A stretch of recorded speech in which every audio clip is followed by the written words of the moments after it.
차 커리어 우먼이에요. 고독은 산중에 있는 게 아니라 거리에 있다고 하잖아요.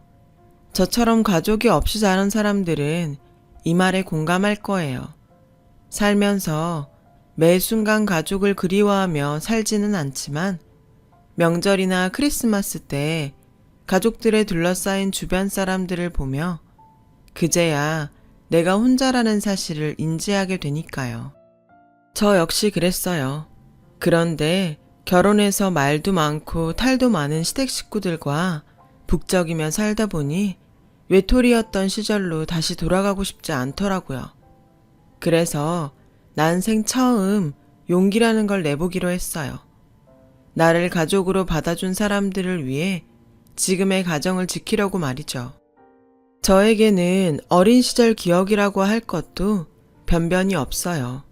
공원에서 부모 손에 버려진 저를 근처에서 풍선 팔던 아저씨가 발견해 인근 파출소에 데려다 주었고 이후엔 시설에 들어가게 되었다는 얘기만 들었을 뿐이니까요. 부모한테 버려진 충격이 커서 그랬는지 저는 시설에 들어간 지 얼마 안 돼서 심한 열병을 앓았대요. 그 탓에 7살 이전의 기억은 없어요.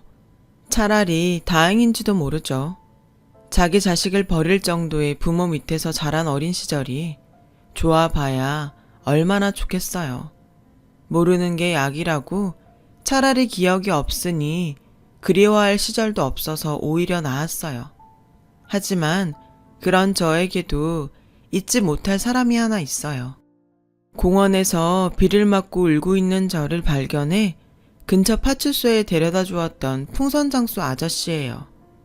솔직히 풍선장수 아저씨가 저를 파출소에 데려다 주었던 기억은 안 나요.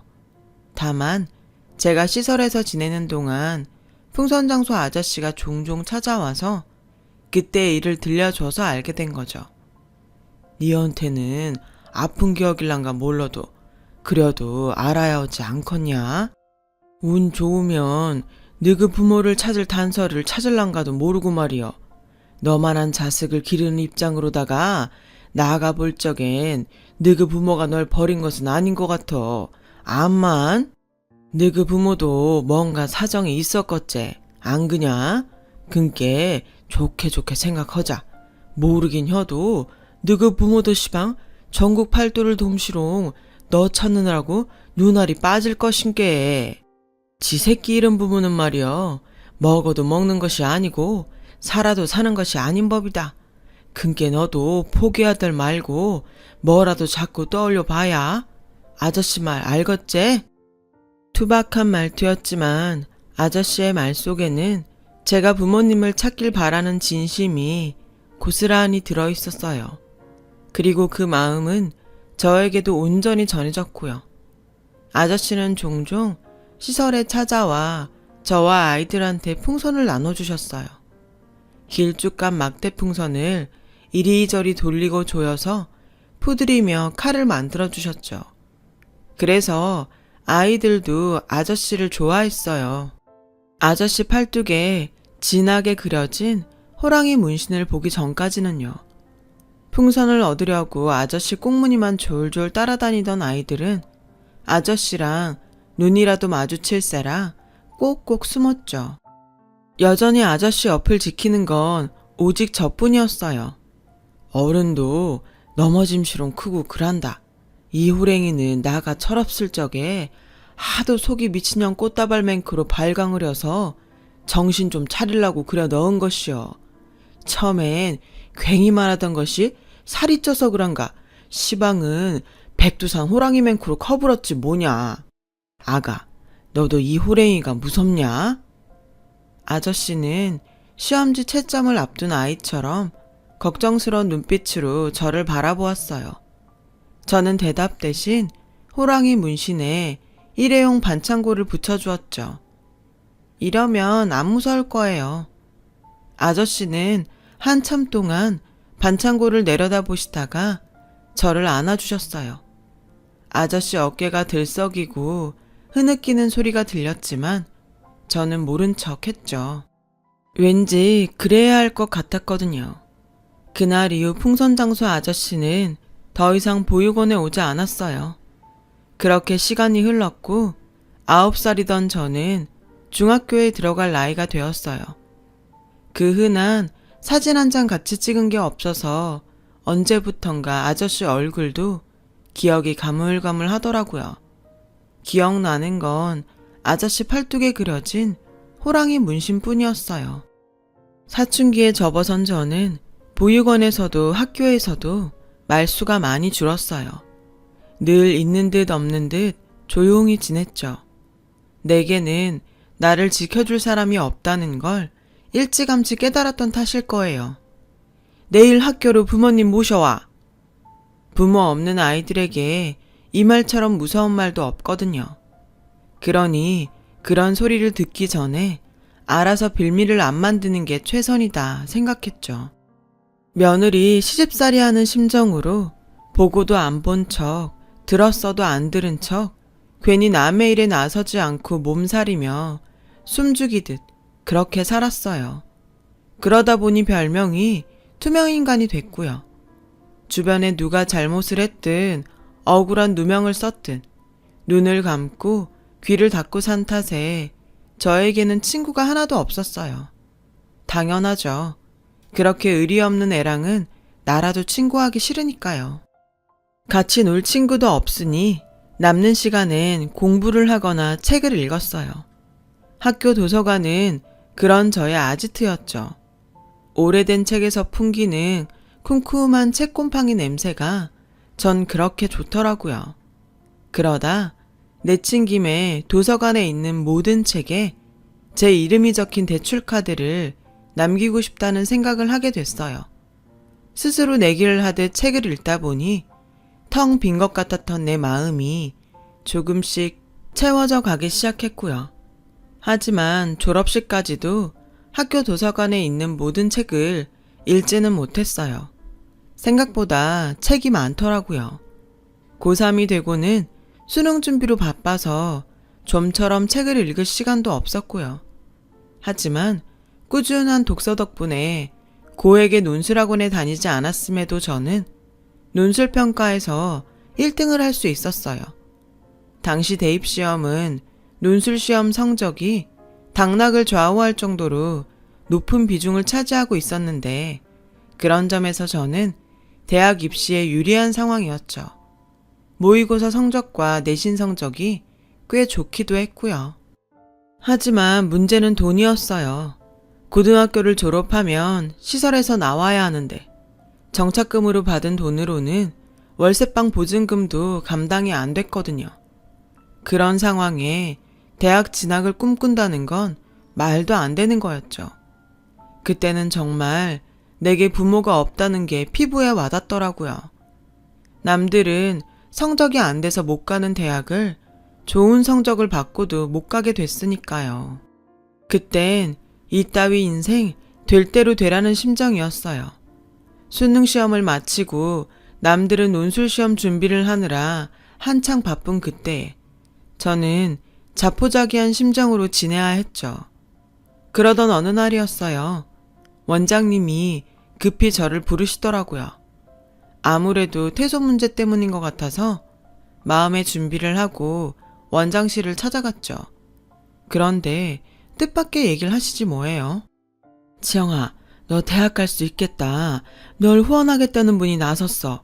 대학도 보내주시고 네가 원한다면 유학도 보내주시겠단다. 이게 꿈이냐 생시냐? 원장님은 당사자인 저보다도 더 신이 나서 어쩔 줄 몰라 하셨어요. 그러니까 논술시험 준비나 열심히 해. 이렇게 좋은 기회를 놓칠 수는 없지 않겠니? 원장실을 나올 때까지도 실감이 안 나더라고요. 그저 어리벙벙 하기만 했어요. 어린 시절 읽었던 키다리 아저씨라는 동화 속 주인공이 된 것 같았거든요. 그래서 저는 그날부터 본격적으로 논술 시험을 준비했어요. 학교 도서관에 틀어박혀 관련 서적을 읽으며 기출 문제도 풀어보고 국어 선생님께 첨삭 지도를 부탁드렸죠. 그리고 드디어 제가 지원한 대학에서 논술 시험을 무사히 치를 수 있었고 그 대학에 최종 합격할 수 있었어요. 내게는 허락되지 않은 줄 알았던 대학 생활을 하게 된 거예요. 입학에 맞춰 시설에서 제 짐을 챙겨서 대학 기숙사로 옮겼어요. 2인 1실 방이었는데 지금까지 시설에서 아이들과 함께 생활을 해온 탓에 저로서는 불편할 것도 없었죠. 오히려 시설도 좋고 강의동과 도서관도 가까워서 편하고 좋더라고요. 게다가 후원자분 덕분에 학비에 대한 걱정도 없이 넉넉한 용돈까지 받으며 살 수 있어서 그 어느 때보다 편했고요. 대학에서 학부를 졸업하고는 미국으로 유학도 떠날 수 있었어요. 그동안 학점 관리를 잘한 덕분에 저희 학교와 자매 결연을 맺은 미국 대학의 교환학생으로 가게 됐거든요. 출국을 앞둔 일주일간은 제가 자란 시설로 돌아가 보육원 아이들과 함께 시간을 보내기로 했어요. 저한테는 고향집 같은 곳이기도 했고 원장님께 물어볼 것도 있었거든요. 후원자를 만나고 싶다고? 네, 대학까지 보내주시는 것도 감사한데 유학까지 보내주신다니까 가만히 받고만 있을 수는 없어서요. 피 한 방울 안 섞인 저한테 그동안 너무도 많은 걸 지원해 주시기도 했고요. 만나 뵙고 감사 인사라도 드리고 싶어요. 그러자 원장님은 난처한 표정으로 그러시더라고요. 네 마음은 충분히 이해를 한다만 처음부터 널 후원하는 조건이 절대로 자신의 신원을 밝히지 않는 거였어. 아무래도 찾아뵙는 건 안 될 것 같구나. 아, 차라리 감사 편지를 쓰면 어떨까? 편지는 내가 직접 전해드릴 수 있거든. 그렇게 저는 후원자분께 감사 편지를 쓰게 됐고 얼마 뒤 유학길에 오르게 되었어요. 미국에 도착하고 얼마 뒤 원장님한테 편지는 잘 전했다고 연락이 왔어요. 편지를 받은 후원자분께서 제게 몸 건강히 공부 잘 마치고 돌아오라는 말을 전해달라고 하셨다더군요. 그렇게 얼굴도 모르는 분의 후원 덕분에 저는 4년간의 유학 생활을 무사히 마칠 수 있었어요. 그리고 한국에 들어와서는 곧바로 취업 전쟁에 뛰어들었죠. 미국에 있는 동안 이름 있는 기업에서 인턴 생활을 경험했던 터라 내심 합격할 자신도 있었어요. 가고 싶은 회사를 골라 총 5군데의 입사원서를 넣었는데 저는 그중 3군데에서 서류 심사에 합격해 최종 면접을 보게 되었어요. 압박 면접이 꽤 살벌하게 진행된 탓에 합격자 발표를 앞두고는 왠지 자신이 없어지더라고요. 지원자들이 다들 학벌도 좋고 스펙도 좋아서 많이 주눅이 들었거든요. 불안한 마음이 현실이 되었는지 저는 첫 회사에서 불합격 통보를 받았어요.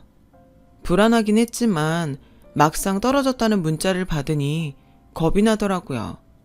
남은 2개 역시 불합격이면 어쩌나 걱정도 됐고요. 그런 저에게 원장님은 아직 끝난 게 아니니 실망하지 말라고 다독여 주셨지만 이러다가 다 떨어지면 어쩌나 걱정도 되고 기껏 유학까지 보내주신 후원자분께 죄송해서 미치겠더라고요. 하지만 다행히 2번째 회사와 3번째 회사 모두 합격을 했고 그 중에 더 좋은 곳으로 골라서 갈 수 있었어요. 합격 통보를 받고 나니 이제야 비로소 숨을 좀 쉴 수 있겠더라고요. 사실 겉으로 표현은 안 했지만 그동안 혼자서 끙끙 앓고 있었거든요. 취업이 인생의 전부는 아니지만 그래도 제 인생에서 큰 부분을 차지하는 것도 사실이니까요. 그렇게 저는 27 끝자락에 비로소 홀로서기를 할 수 있었어요.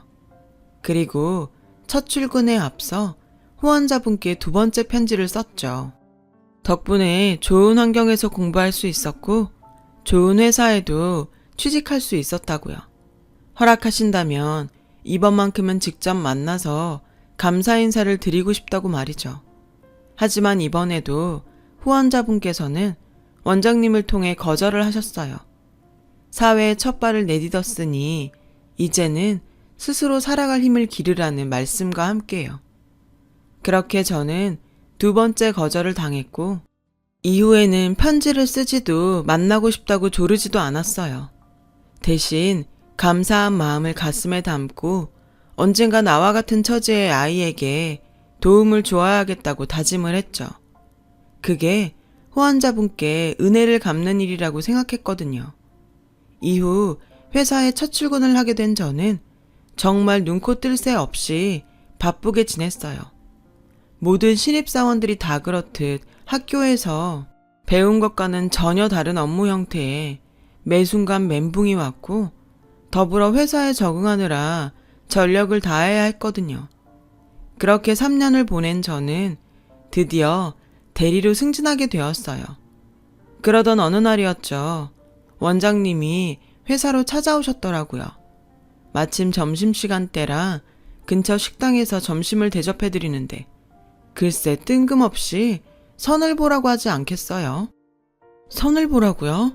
저는 아직 결혼 생각이 없는데요. 당장 결혼하라는 게 아니야. 좋은 자리라서 아까워 그러는 거지. 만나보고 싫으면 거절해도 돼. 그동안 공부도 하고 일하느라 연애도 한번 못 해봤잖니. 딱히 결혼할 마음은 없었지만 원장님이 주선하는 자리라서 마냥 거절을 할 수도 없더라고요. 그래서 내키지는 않았지만 약속 장소로 선을 보러 나갔어요. 창가 자리에 앉아있던 남자는 제가 들어서자 얼른 자리에서 일어나더군요. 한눈에 봐도 선보러 나온 사람 같았어요. 그저 얼굴만 비춘다 생각하고 나간 저와는 달리 남자는 꽤 진지한 자세였어요. 여자를 대하는 게 능숙한 건 아니었지만 상대를 섬세하게 배려하는 느낌이었죠. 사람을 참 편하게 해주더라고요. 덕분에 얘기를 나누기 편했어요. 물론 원장님과 상대편 부모의 배려로 당사자 둘만 만난 자리라서 더 그랬는지 모르겠지만요. 알고 보니 저와는 대학 동문이더라고요. 컴퓨터 공학과를 졸업하고 현재는 프로그래머로 일하고 있다고 했어요. 어릴 때 부모님이 맞벌이를 하셔서 주로 혼자 지내는 시간이 많았어요. 그래서 컴퓨터를 끼고 살았죠. 빈집에서 친구랑 노는 것처럼요. 아버지께선 도대체 커서 뭐가 되려고 그러냐고 많이 혼내셨는데 덕분에 이렇게 진로도 찾고 돈도 벌고 살아요. 지영 씨는 뭐 좋아해요? 책 읽는 거요. 제가 친구가 없거든요. 어릴 때부터 혼자 도서관에서 책 읽는 게 제일 편하고 좋았어요. 그게 습관처럼 돼서 지금도 쉬는 날엔 집 근처 공공도서관을 찾곤 하고요. 그럼 이제부터는 우리 둘이 만나서 놀면 되겠네요. 컴퓨터랑 책 대신 우리끼리 친구예요. 맞선남의 느닷없는 제안에 머뭇거리긴 했지만 싫지 않더라고요. 30이 넘어서야 친구를 사귀게 되다니 기분이 묘했죠. 그 주 토요일 그렇게 우리는 자연스러운 애프터 만남을 가졌어요. 결혼을 전제로 상대를 탐색하려고 만나는 게 아니라 놀려고 만나는 거라 생각하니 왠지 마음도 가볍고 설렜죠. 우린 편한 차림으로 문래동 예술촌에 들러 폐공장에서 하는 미디어 아트 전시를 봤어요. 기억이라는 제목으로 열린 그 전시는 예술과 기술이 접목된 작품들로 꽤 다양한 방식으로 인간의 보편적 감성과 추억을 표현하고 있었어요. 그중 제 눈을 사로잡은 건 풍선이었죠. 풍선을 놓친 아이가 하늘로 올라가는 빨간 풍선을 향해 손을 뻗고 있었어요. 까치발까지 하곤 간절하게 손을 뻗어보지만 결국 풍선은 저 멀리 날아가 버리고 말았죠. 구름 위에는 아이들이 놓친 풍선들이 색색가지로 쌓여 있었어요. 그 풍선들이 하나씩 터지면서 오래전 골목길과 학교 운동장, 딱지와 인형에 대한 추억이 담긴 영상이 펼쳐졌어요. 별것 아닌 그 영상 앞에서 저는 한참을 서 있었어요. 사라진 줄 알았던 7살 이전의 기억이 부분 떠올랐거든요. 엄마, 아빠, 그리고 우리 집의 모습이요. 저는 아빠 손을 잡고 병원에 입원해 있는 엄마를 찾아가곤 했어요. 산소호흡기에 의지해 간신히 숨을 쉬던 엄마는 결국 돌아가셨고, 아빠와 저는 장례식장에 놓인 엄마 영정 앞에서 울고 있었어요. 제가 아빠와 헤어진 그날은 엄마가 죽고 처음 맞는 어린이날이었죠. 술에 취해 쓰러져 있는 아빠를 흔들어 제가 놀이동산에 가자고 졸랐어요. 아빠는 그런 저를 휑한 눈으로 바라보다 제 손을 잡고 집을 나섰죠. 하지만 아빠와 제가 간 곳은 놀이동산이 아닌 한강공원이었어요. 저는 벤치에 앉아 음료수를 사러 간 아빠를 기다렸지만 아빠는 오지 않았고, 갑자기 내린 비에 돗자리를 깔고 잔디밭에 앉아 놀던 가족 단위 사람들은 서둘러 자리를 떠나버렸죠. 유일하게 남은 건 저와 풍선장소 아저씨 둘 뿐이었어요. 제게 손을 내밀던 풍선장소 아저씨의 커다란 손이 제 마지막 기억이에요. 생각지 못한 순간에 느닷없이 떠오른 기억에 전 숨도 쉬기 힘들 정도로 감정이 격해졌고 토해내듯 울음을 쏟았어요.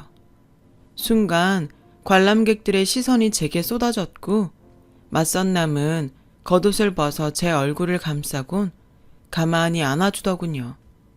저는 그렇게 안긴 채 한참을 울었어요. 그날 맞선남의 차를 타고 저희 집까지 오는 내내 그는 제게 아무것도 묻지 않았어요. 먼저 입을 연 건 저였죠. 아까는 미안했어요. 갑자기 어린 시절 기억이 떠오르는 바람에 감정이 격해졌나 봐요. 저 때문에 많이 곤란했죠. 아니요, 오히려 다행이라고 생각했어요. 저라도 옆에 있어서. 그 순간 맞선남의 그 말이 그 어떤 위로보다 따뜻하게 느껴졌어요. 처음으로 나 아닌 누군가에게 기대고 싶다는 생각을 하게 되었죠. 그래서 가슴에 꽁꽁 싸매고 있던 제 과거와 지금까지 살아온 얘기들을 모두 털어놓았어요. 이런 나여도 괜찮냐는 식이기도 했지만 사실은 이런 나를 좀 품어달라는 간절한 부탁이기도 했죠. 그날 헤어진 이후 며칠간 맞선남에게선 연락이 오지 않았어요. 수요일쯤 되자 후회가 되더라고요. 내가 분위기에 휩쓸려 괜한 짓을 해서 웃음꼴이 됐다고 자책도 했고요. 그런데 다음날 퇴근을 하는데 회사 앞에 맞선남이 서 있더라고요. 그를 보자 창피하기도 하고 야속한 마음도 들어서 냉랭하게 대했어요. 그랬더니 그 사람이 그러는 거예요. 나 아무래도 결혼하게 될 것 같아요. 그 얘기하려고 왔어요. 그 말에 순간 열이 확 올랐지만 어차피 이렇게 된 거 쪽팔리게 끝내진 말자는 생각에 아무렇지 않은 척 말했죠. 그래요? 잘 됐네요. 근데 축하한다는 말까지는 못하겠어요. 그럼 안녕히 가세요. 싸늘하게 말하고는 막 돌아서려는데 맞선남이 제 손목을 잡더라고요. 누구랑 결혼할 건지 안 물어봐요? 아, 이러면 좀 곤란한데. 나 지금 그쪽한테 프로포즈하고 있거든요. 지영씨, 나랑 결혼해요. 그 순간 헛웃음이 났어요. 어설픈 이 남자의 프로포즈도 웃겼고 이 정도 반전도 감당할 여유가 없는 저의 가난한 마음이 가여워서였죠. 그럼에도 불구하고 안심이 되더라고요. 그 남자를 째려보다가 못 이기는 척 프로포즈는 마음에 안 들지만 좋아요. 우리 결혼해요. 승낙을 해버렸어요. 만난 지 딱 3번 만의 일이었죠. 우리는 사귀기도 전에 결혼을 결정하곤 그제야 연애를 시작했어요. 순서는 뒤바뀌었지만 연애를 하는 동안 내 결정이 틀리지 않았다는 확신은 점점 강해졌죠. 그런데 얘랑의 집을 방문하고는 솔직히 그 마음이 살짝 흔들리긴 했어요. 자식은 부모의 거울이라는데 아버님이 얘랑과는 달라도 너무 달랐거든요. 김치 사업을 하신다는 아버님은 딱 봐도 사장님 포스였어요. 문제는 회사에서만 그러시는 게 아니라 집에서도 군림하려 드신다는 거였죠. 얘랑의 집은 아버님 왕국 수준이었어요. 아버님의 말에 따라 예랑과 어머님은 일사불란하게 움직였고 아버님 밑에서 일하는 남편의 외삼촌도 마찬가지였죠. 아버님 말 한마디에 온 집안 식구들이 벌벌 떨 정도였어요. 아버님 눈 밖에 나는 순간 끝인 거였죠. 우리 결혼에 대한 결정 역시 온전히 아버님의 허락에 달려 있었고요. 그래, 결혼하면 일은 어떡할 거냐? 계속 할 거냐? 아니면 살림을 할 거냐? 그러자 어머님이 끼어드셨어요. 여자가 결혼을 했으면 살림을 해야지. 30이면 서둘러 애를 낳아도 남들보다 처지는데 일은 무슨? 그 순간 아버님이 버럭 소리치셨어요. 어디서 감히 끼어들어? 내가 지금 당신 헛소리 듣겠다고 이러는 거야? 어디서 건방지게. 잔말 말고 입 다물고 가서 상이나 차려. 아가, 네가 직접 대답해봐라. 일은 어떻게 할 거냐? 순식간에 살벌해진 분위기 속에서 예랑과 어머님은 제 입만 쳐다봤어요. 제 대답에 따라 이 결혼이 성사되느냐 마느냐가 걸려 있었으니까요. 사실 저는 일을 계속하고 싶었어요. 하지만 가부장적인 아버님 성격상 제가 일을 택하면 싫어하실 게 뻔했죠. 그렇다고 어렵게 들어간 회사를 포기하기도 그렇고 정말 그 짧은 순간에 많은 생각이 들더라고요. 저는 일을 계속하고 싶습니다. 지금까지 남의 도움으로 살았어요. 이제야 제 손으로 밥벌이를 하고 살게 되었는데 또 다시 남편 그늘에서 남편 도움으로 살고 싶지는 않아요. 그러기에는 그동안 들인 시간과 노력이 너무 아깝기도 하고요. 제 대답이 마음에 안 드실지는 모르지만 그렇다고 거짓말을 할 수는 없어요. 죄송합니다. 제 대답에 아버님은 입을 꾹 다문 채 저를 노려보셨어요. 그리고는 일순간 환하게 웃으며 그러셨죠. 합격! 당연히 일을 택해야지. 그동안 들인 돈이 얼마냐? 얘기 들어보니 유학도 갔다 왔다는데 돈이 한두 푼 들었겠냐? 그리고 여자건 남자건 능력이 되면 누구나 사회의 일꾼으로 제 몫을 다 하고 살아야지.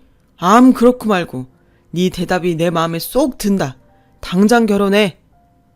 시원하게 결제 서류에 도장을 받은 기분이었어요. 하지만 어머님은 못마땅한 눈치였어요. 그렇다고 아버님 앞에서 싫은 내색도 못 하시더라고요. 그날 아버님의 결혼 결정으로 우리는 바로 준비에 들어갔어요. 선본 지 반년도 안 된 시점이었죠. 하루는 어머님이 저를 집으로 불러 예단과 혼수 목록을 주시더군요. 다른 집들 같으면 친정 엄마가 보시고 준비를 해주시겠지만 그럴 엄마가 없는 저는 난감하기만 했어요. 게다가 목록에 적힌 물품들이 제가 준비할 수 있는 수준의 것이 아니라서 막막하기도 했고요. 이런 일에 예랑을 끌어들이는 것도 미안해서 혼자 끙끙 앓고 있는데 며칠 뒤 아버님께서 집으로 호출을 하시더라고요. 나는 그 전통혼례가 마음에 들더구나. 결혼식장에서 공산품 찍어내듯이 하는 결혼식보다는 확실히 그쪽이 나아. 괜히 평소에 얼굴 한번 안 보고 사는 사돈의 팔촌까지 줄줄이 불러서 축의금 장사하는 것보다 조촐하게 식구들끼리 혼례도 올리고 구경꾼들한테 밥 한 끼 대접하는 게 좋지 않겠냐 이거지. 어차피 식장에 들어갈 때 손잡아줄 아빠도 없고 부를 친구나 친척도 없는 저로서는 구미가 당기는 제안이었어요. 하지만 어머님 생각은 달랐죠. 아버님한테 혼날까봐 대놓고 말은 안 하셨지만 조용히 꿍시렁대셨거든요. 그간 뿌린 축의금이 얼만데 그걸 포기해? 아휴 속 터져. 그러자 아버님이 한 소리 하셨죠. 다 들린다. 속갯말은 속으로만 해. 저는 어머님 눈치가 보여서 바로 대답을 할 수 없었어요. 그러자 보다 못한 예랑이 끼어들었죠. 결혼식은 저희 둘이 상의를 해볼게요. 그보다 혼수랑 예단은 꼭 해야 하나요? 가능하면 생략하고 까지 말하는데 아버님이 예랑의 말을 뚝 끊으셨어요. 내 얘기도 안 끝났는데 어디서 건방지게 끼어들어? 입 안 다물어? 아가, 그 예단이랑 혼수 말이다. 난 그런 거 필요 없다. 하지 마라. 부모가 딸 자식 맞아들이면서 그런 거 받는 건 말도 안 되는 짓이고 네가 그런 거 바리바리 싸들고 올 정도로 내 아들이 대단한 놈도 아니다. 따지고 보면 이 결혼은 네가 믿지는 장사나 진배 없으니까 네 몸만 오는 걸로 얘기 끝내자. 그럼 이상? 아버님의 깔끔한 정리로 어머님의 A4 2장짜리 예단과 혼수 목록은 한순간에 폐기 처분이 돼버렸어요. 그러자 어머님은 이번만큼은 절대로 못 참는다시며 눈을 치켜뜨셨죠. 나요, 이렇게는 결혼 못 시켜요. 남들은 며느리 드릴 때 명품 백도 받고 모피코트도 받는다는데 내가 뭐가 부족해서 빈손으로 며느리를 드려요. 나 25에 제 취자리로 들어와서 이날 이때까지 재훈이 4배 아파 낳은 자식처럼 키우면서 당신한테 뭐 하나 바란 적 없어요. 하지만 이번만큼은 안 되겠네요. 나도 남들처럼 시어머니 대접 톡톡히 받고 며느리 드릴 거예요. 그러니까 당신도 아무 말 마세요. 이 여편 내가 실성을 했나? 어디서 눈을 치켜뜨고 바라기야. 그리고 자식 키운 대접을 받으려거든 재훈이 저놈한테 받을 일이지 왜 엄한 며느리한테 받겠다고 난리야. 한 번만 더 그딴 소리 해봐. 짐 싸서 친정으로 보내버릴 테니까. 이놈의 막장 드라마만 주구장창 보더니 어디서 막장 시어미 노릇이야. 분명히 말했으니까 앞으로 이 얘긴 끝. 결국 어머님은 아버님의 기세에 눌려 더 이상 아무 말도 하지 못하셨어요. 그 후로도 분가 문제도 아버님의 일방적인 결정에 따라 정해졌죠. 그런데 시간이 지날수록 진정한 승자는 아버님이 아닌 저일지 모른다는 생각이 들더라고요. 전통혼례도 따지고 보면 고아인 저에겐 치부를 드러내지 않는 결혼식이었고 예단이며 혼수 문제도 어쨌든 저한테는 최상의 결과였으니까요. 게다가 아버님의 독단에 따라 결정된 분가 문제도 저한테는 땡큐였고요. 그제야 알겠더라고요. 지금까지 아버님은 아버님의 방식대로 제 처지를 고려해 주셨다는 걸요. 과정은 과격했지만 저를 아껴주시는 아버님의 마음은 온전히 제게 닿았어요. 물론 어머님의 분노도 동반됐지만요. 아버님 뜻에 따라 전통 혼례를 올리고 제 직장 근처에 신혼집도 차렸어요. 신혼 초반엔 툭하면 찾아와 잔소리를 하시던 시어머니도 아버님의 불호령이 떨어진 뒤 발길을 끊으셔서 우리 부부는 둘만의 오붓한 신혼을 즐길 수 있었죠.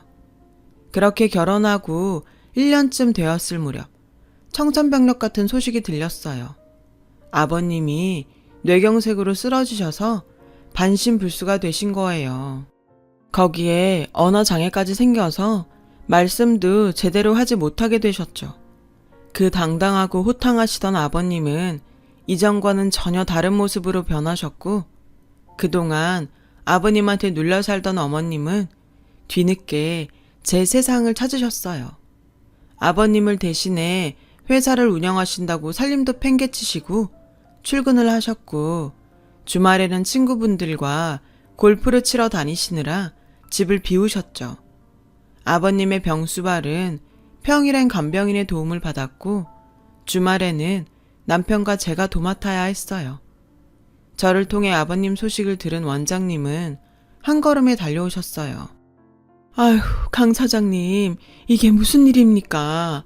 어쩌다 이런 모습이 되셨어요? 원장님은 아버님 손을 잡고 울먹였어요. 그러자 아버님도 눈물을 흘리시며 뭔가 말씀하시려고 하시더군요. 하지만 마음처럼 말이 나오지 않았고 답답한 마음에 멀쩡한 왼주먹만 움켜쥐실 뿐이었죠. 그 손을 보자 불현듯 종이에 쓰시면 되겠다는 생각이 들어 아버님 왼손에 펜을 들려드리고 메모지를 대드렸어요. 메모지에는 삐뚤거리는 글씨로 이렇게 적혀 있었죠. 나에 대해 아무 말도 하지 말아주세요. 원장님은 몇 번이나 알겠다고 약속을 하시고는 돌아가셨어요. 긴 병에 효자 없다고 아버님의 병수발이 1년 넘게 이어지자 저도 남편도 조금씩 지쳐갔어요. 주말 이틀을 꼬박 아버님을 간병하고 돌아와 쉬는 날도 없이 직장 생활까지 병행을 해야 했으니까요. 그러는 와중에도 어머님은 아버님 병수발은 나 몰라라 하셨어요. 늘 회사 일로 바쁘시다며 아침 일찍 나가서 밤 늦게야 들어오셨죠. 간병인 아주머니 말에 따르면 종종 외박을 하는 것 같다고도 했고요. 저는 이렇게는 안 되겠다 싶어서 회사에 반차를 내고 아버님 회사로 어머님을 만나러 갔어요. 아버님이 계시는 집에서는 말하기는 곤란했으니까요. 그런데 어머님이 안 계시더라고요. 출발 전에 어머님께 전화했을 때 어머님이 회사라고 하셨거든요. 주문량이 많아서 자리를 뜰 수 없다고요. 하지만 제가 둘러본 김치 공장은 전체 라인의 절반 이상이 멈춰 있었고 직원도 너댓 명밖에는 없었어요. 그래서 공장장님께 공장 상황을 물었죠. 큰 사장님 쓰러지시고 사모님이랑 사모님 남동생이 다 말아 드셨어요.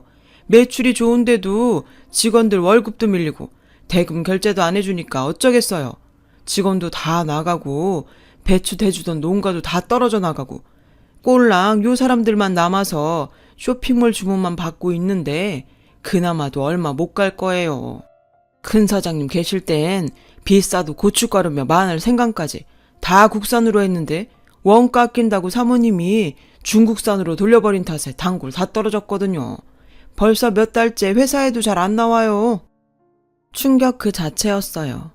공장 상황이 이런데도 어머님은 그동안 명품백에 구두, 심지어 차까지 바꾸고 온갖 사치를 다 부리셨거든요. 툭하면 사업하려면 가꿔야 한다고 말씀하시길래 그런가 보다 했는데 완전히 뒤통수를 맞은 거죠. 평소 성격대로라면 남이야 어떻게 되든 손 놓고 뒤로 물러서서 있을 저였지만 남편과 아버님을 생각하니 도저히 그냥은 못 있겠더라고요. 그래서 난생 처음 남의 일에 참견을 하기로 했어요.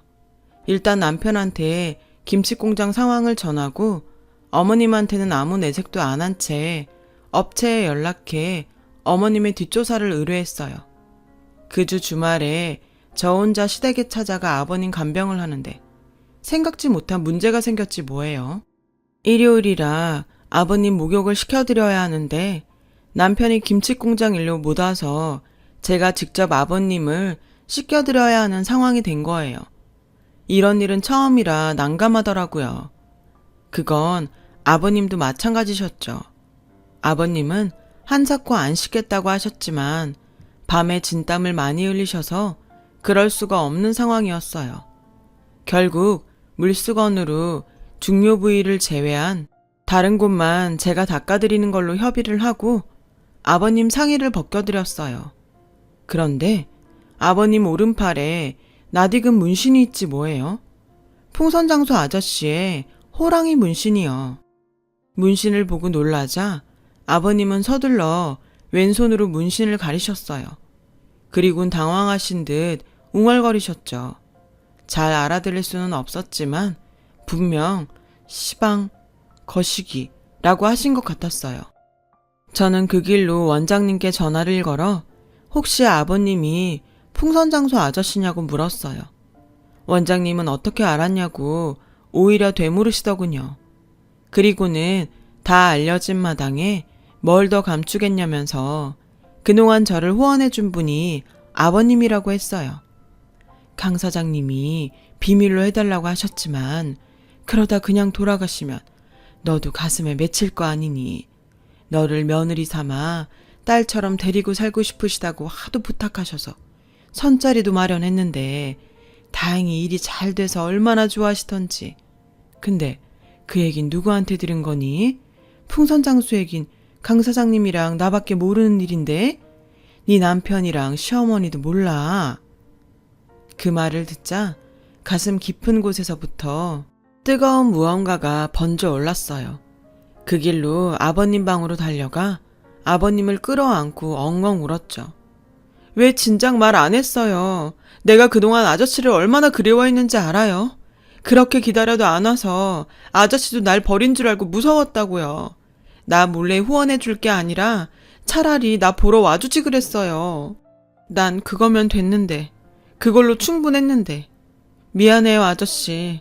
내가 아저씨를 알아보지 못해서 정말 미안해요. 아버님은 불편한 몸으로 제 머리를 쓰다듬어 주시며 눈물을 흘리셨어요. 오래전 저를 안아주시던 아저씨의 따뜻한 품 그대로였어요.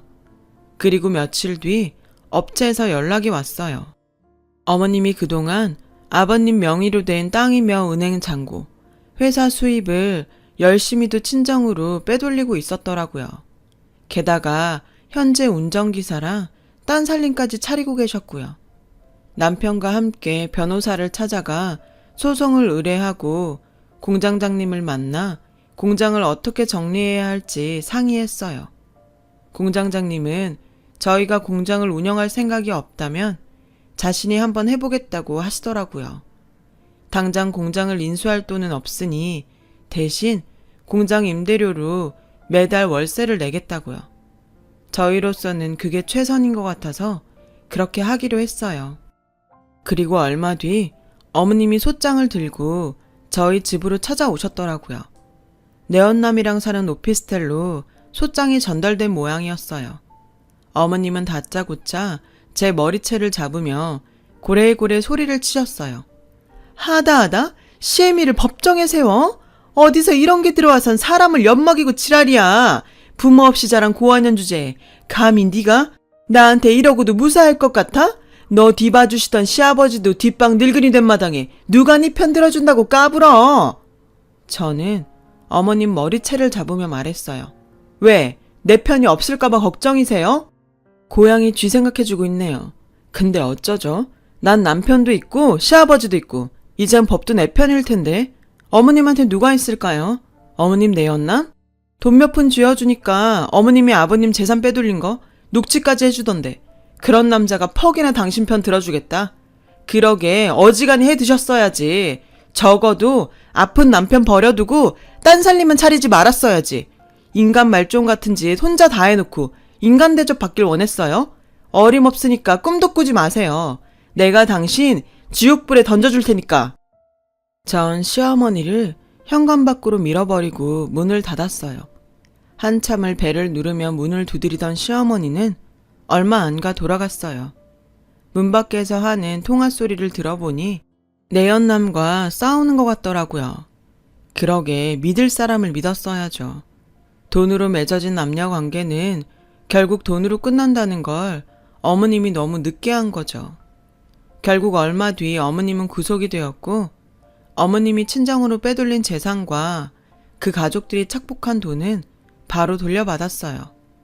하지만 이미 많은 돈을 써버린 탓에 받은 돈은 재산 중 일부에 불과했죠. 그래서 돌려받지 못한 돈은 소송을 통해 분할 상환 받기로 했어요. 물론 그 돈을 다 받지는 못하겠지만 어머님과 그 가족들한테 평생 고통을 주기 위해서 그렇게 했어요. 그리고 저희 부부는 본가로 들어왔어요. 아버님 곁에서 사는 게 간병을 하기도 편하고 무엇보다 마음이 편해서요.